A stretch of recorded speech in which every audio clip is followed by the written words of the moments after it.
الحمد لله وحده والصلاة والسلام على من لا نبي بعده أما بعد فأعوذ بالله من الشيطان الرجيم بسم الله الرحمن الرحيم إنا أنزلناه في ليلة القدر وما أدراك ما ليلة القدر ليلة القدر خير من 1000 شهر تنزل الملائكة والروح فيها بإذن ربهم من كل أمر سلام هي حتى مطلع الفجر.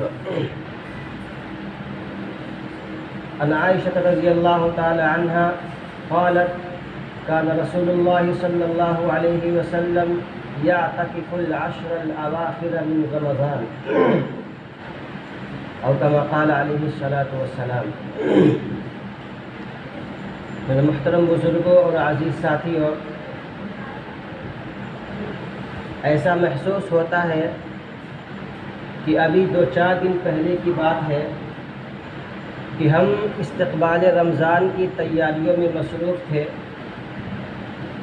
رمضان المبارک کا بے صبری سے آنے کا انتظار کر رہے تھے، لیکن رمضان کا مبارک برکت اور رحمت والا مہینہ آیا بھی اور بڑی تیزی کے ساتھ پہلا عشرہ بھی گزر گیا.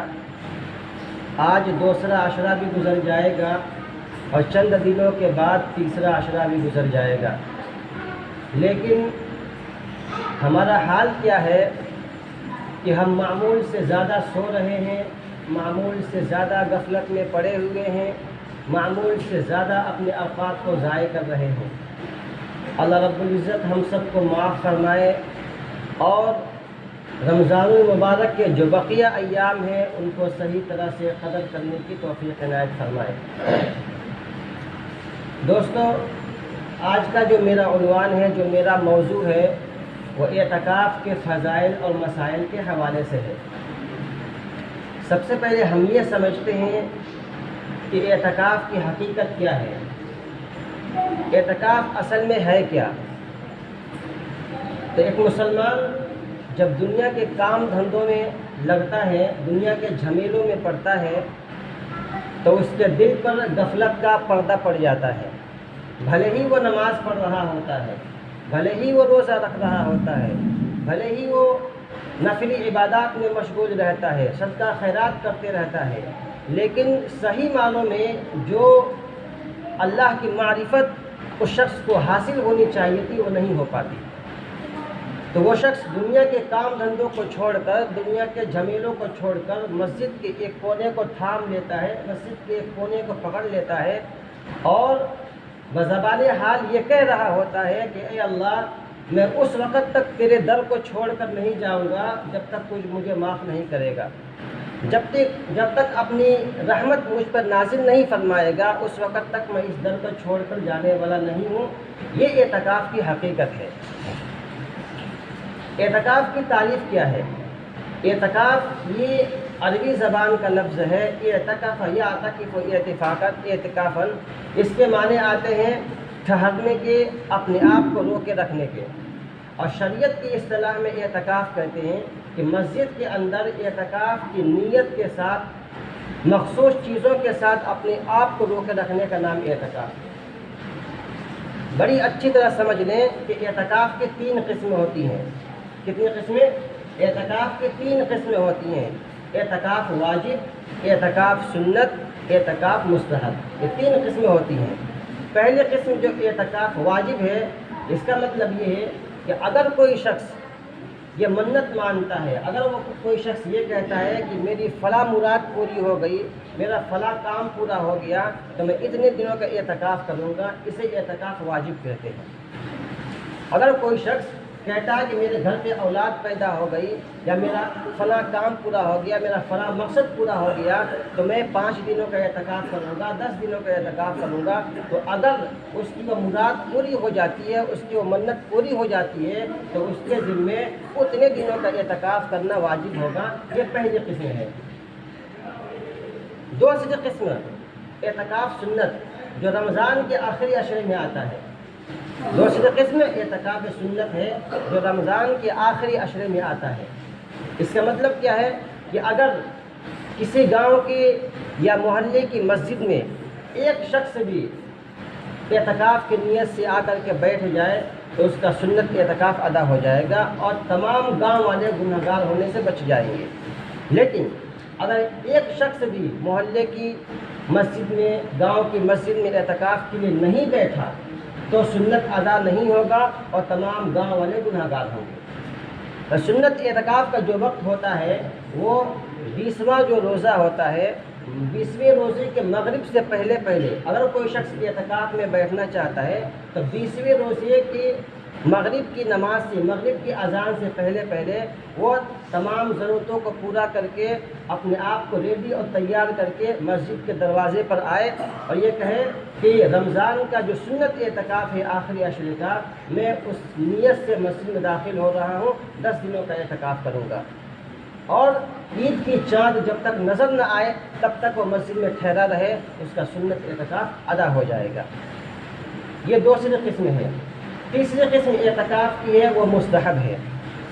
علماء بیان کرتے ہیں، کتابوں میں لکھا ہے کہ ہر آدمی کو چاہیے، ہر انسان کو چاہیے کہ جب وہ مسجد میں داخل ہوتا ہے تو مسجد میں داخل ہونے کی دعا پڑھتا ہے، اللہم افتح لی ابواب رحمتک۔ اس کے ساتھ ساتھ اعتکاف کی نیت بھی کر لے، بسم اللہ دخلت وعلیہ توکلت ونویت الاعتکاف۔ تو علماء بیان کرتے ہیں کہ جب تک وہ آدمی مسجد میں بیٹھا رہے گا، تلاوت کرے گا، ذکر و اذکار کرے گا، نوافل کا اہتمام کرے گا، تو تب تک ان تمام اعمال کا اس کو ثواب تو ملتا ہی رہے گا۔ لیکن اگر مسجد میں داخل ہوتے ہی اس نے اعتکاف کی نیت کر لی تو اس کو اعتکاف کا بھی ثواب فری میں مل جائے گا۔ تو یہ مستحب اعتکاف ہوتا ہے۔ مسئلہ سمجھیں کہ جو واجب اعتکاف ہوتا ہے، جو سنت اعتکاف ہوتا ہے، جو رمضان کے آخری عشر میں آتا ہے، ان دونوں اعتکاف کے لیے روزہ شرط ہے۔ دونوں اعتکاف کے لیے روزہ شرط ہے۔ اگر کوئی شخص واجب اعتکاف کر رہا ہے، منت اس کی پوری ہو گئی اور اس نے اعتکاف کی نیت کی تھی، اعتکاف کر رہا ہے لیکن روزہ نہیں ہے، اس کا واجب اعتکاف پورا نہیں ہوگا۔ اگر کوئی شخص رمضان کے آخری عشرے کا اعتکاف میں بیٹھا ہوا ہے، کسی عذر کی بنا پر، طبیعت خراب یا کسی وجہ سے اس کا روزہ ٹوٹ جاتا ہے یا وہ روزہ چھوڑ دیتا ہے تو اس کا اعتکاف بھی چھوٹ جائے گا۔ تو مسئلہ یہ ہے کہ واجب اعتکاف اور سنت اعتکاف کے لیے روزہ شرط ہے، جو نفلی اعتکاف ہے اس کے لیے روزہ شرط نہیں ہے۔ اب بات یہ آتی ہے کہ جو اعتکاف میں بیٹھے گا اس کے لیے اجر و ثواب کیا کیا ہے، اس کے فضائل کیا ہیں، اس کے برکات کیا ہیں۔ تو سیدہ عائشہ رضی اللہ تعالی عنہ کی حدیث سے فرماتی ہیں کہ رسول اللہ صلی اللہ علیہ وسلم اذا دخل العشر شد میزرہ واحیا لیلہ وایقظ اہلہ۔ کتنی جامع حدیث ہے۔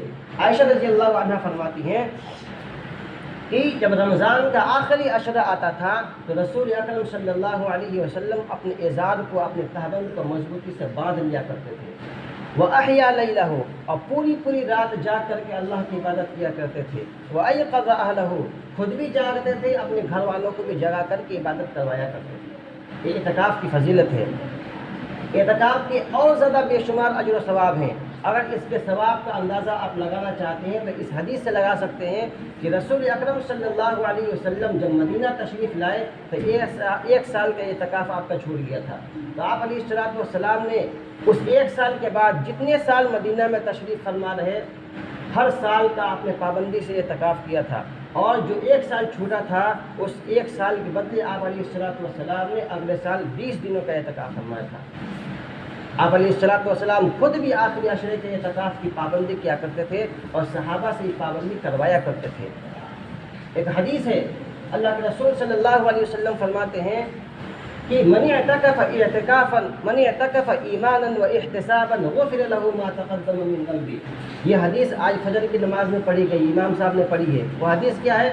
آپ علیہ الصلوۃ والسلام فرماتے ہیں کہ جو شخص ایمان کی حالت میں ثواب کی امید کرتے ہوئے آخری عشرے کا اعتکاف کرتا ہے، ایمان کی حالت میں ثواب کی امید کرتے ہوئے رمضان کے آخری عشرے کا اعتکاف کرتا ہے تو اس کے اگلے تمام گناہ معاف کر دیے جاتے ہیں، اس کے پچھلے تمام گناہ معاف کر دیے جاتے ہیں۔ یہ اعتکاف کی فضیلت، یہ اعتکاف کا اجر و ثواب ہے۔ ایک حدیث ہے، جناب آقا محمد رسول اللہ صلی اللہ علیہ وسلم فرماتے ہیں کہ جو شخص اللہ کو راضی کرنے کے لیے، جو شخص اللہ کو خوش کرنے کے لیے صرف ایک دن کا اعتکاف کرتا ہے، کتنی جامع حدیث ہے، صرف ایک دن کا اگر کوئی شخص اعتکاف کرتا ہے تو اللہ رب العزت اس شخص اور جہنم کے درمیان 3 خندقوں کو حائل بنا دیتے ہیں، 3 خندقوں کو آڑ میں لگا دیتے ہیں۔ کون سی حدیث ہے؟ آپ علیہ السلام فرماتے ہیں کہ اگر کوئی شخص اللہ کو خوش کرنے کے لیے، ریاکاری کے لیے نہیں، مکاری کے لیے نہیں، دکھاوا کے لیے نہیں کہ میں اعتکاف میں بیٹھ گیا ہوں، لوگ میری تعریف کریں گے، واہ واہی کریں گے، اس کے لیے نہیں، اللہ کو راضی کرنے کے لیے اگر کوئی شخص صرف ایک دن کا اعتکاف کرتا ہے تو اللہ رب العزت اس شخص اور جہنم کے درمیان 3 خندقوں کو آڑ بنا دیتے ہیں۔ اور حدیث میں آتا ہے کہ ایک خندق کی مسافت زمین و آسمان کی جو چوڑائی لمبائی ہے اس سے بھی کہیں زیادہ ہے۔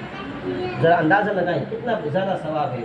ایک حدیث میں آتا ہے کہ رسول اکرم صلی اللہ علیہ وسلم نے فرمایا من اعتکف عشرا فی رمضان کان کحجتین و عمرتین، کہ جو شخص رمضان کے آخری عشرے کا اعتکاف کرتا ہے تو اس کو 2 عمرے 2 حج کا ثواب ملتا ہے۔ یہاں آدمی 2 لاکھ 3 لاکھ 4 لاکھ 5 لاکھ روپیہ لگا کر کے جا رہا ہے عمرہ کرنے کے لیے، حج کرنے کے لیے جا رہا ہے، بیت اللہ کی زیارت کرنے کے لیے جا رہا ہے، رسول اللہ صلی اللہ علیہ وسلم کے روضہ مبارک کی زیارت کرنے کے لیے جا رہا ہے، پھر بھی امید نہیں ہے کہ وہ عمرہ قبول ہوگا کہ نہیں ہوگا، وہ حج قبول ہوگا کہ نہیں ہوگا، لیکن آپ علیہ السلام فرماتے ہیں من اعتکف عشرا فی رمضان کان کحجتین و عمرتین، کہ جو شخص رمضان کے آخری عشرے کا 10 دن کا اعتکاف کرتا ہے اپنے محلے کی مسجد میں بیٹھ کر کے، اس کو 2 حج اور 2 عمرے کا ثواب ملتا ہے، وہ بھی مقبول حج مقبول عمرے کا ثواب ملتا ہے۔ تو کتنی زیادہ فضیلت، کتنا زیادہ اجر و ثواب اعتکاف کی ہے۔ اچھا، ایک سوال اور پیدا ہوتا ہے کہ اس اعتکاف میں بیٹھنے کا مقصد کیا ہے، غرض و قائد کیا ہے؟ تو میں نے خطبے میں جو قرآن کریم کی آیت پڑھی ہے، سورت پڑھی ہے انا انزلناہ فی لیلۃ القدر، اللہ رب العزت فرماتے ہیں کہ ہم نے قرآن کریم کو رمضان المبارک کے مہینے میں اتارا ہے۔ وما ادراک ما لیلۃ القدر، اور آپ کو پتہ ہے کہ لیلۃ القدر کیا چیز ہے؟ لیلۃ القدر خیر من الف شہر، یہ شب قدر جو ہے 1000 مہینوں سے افضل ہے۔ تنزل الملائکۃ والروح فیہا باذن ربہم من کل امر، اس رات میں فرشتے اور جبریل امین علیہ السلام اپنے رب کی اجازت سے ہر امر اور ہر حکم لے کر کے اترتے ہیں۔ سلام ہی، پوری رات سلامتی والی ہوتی ہے، حتی مطلع الفجر، اور یہ سلامتی صبح صادق تک باقی رہتی ہے۔ تو اعتکاف میں بیٹھنے کا مقصد، اعتکاف میں بیٹھنے کی غرض و غائد یہ ہے کہ عائشہ رضی اللہ عنہا فرماتی ہیں کہ رسول اکرم صلی اللہ علیہ وسلم اعتکاف میں صرف اس لیے بیٹھا کرتے تھے تاکہ شب قدر حاصل ہو جائے۔ آپ علیہ السلام خود رمضان کے آخری عشرے کا پابندی سے اعتکاف کیا کرتے تھے، لوگوں سے، صحابہ سے کروایا بھی کرتے تھے، اور کہتے تھے کہ تم شب قدر کو تلاش کرو۔ تو آپ سب کو پتہ ہے کہ آج رمضان کا 20واں روزہ ہے۔